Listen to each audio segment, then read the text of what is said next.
तर खासदार आणि आमदार यांच्या ड्रायव्हरकडे 500 कोटी रुपयांपेक्षा जास्त रुपयांची जमीन असल्याचा दावा MIM पक्षाचे प्रदेशाध्यक्ष इम्तियाज जलील यांनी केलाय। फक्त एका 500 रुपयांच्या स्टॅम्प पेपरवर हा हिबानामा केला असून हा घोटाळा 8.5 एकरांचा असल्याचा दावाही त्यांनी केलाय। सिटी सर्वे ऑफिसरवर खासदार संदीपान भुमरे आणि त्यांचा मुलगा आमदार विलास भुमरेंनी दबाव टाकल्याचा हा आरोप केला गेलाय। या प्रकरणाची उच्चस्तरीय चौकशी करण्याची देखील मागणी आता जलील यांनी केली आहे।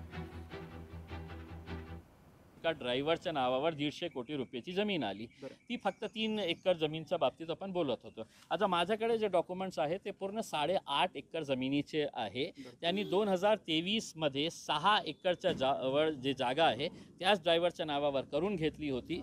की सगळं नियम डावलून कशा प्रकारे सरकारी विभाग जे आहे, गव्हर्नमेंट ऑफिसेस जे आहे, पोलीस आहे, एजन्सीज आहे, कशा कॅज्युअली हे घेत आहे ते याच्यामध्ये सविस्तर सखोल चौकशी करण्याची आवश्यकता आहे।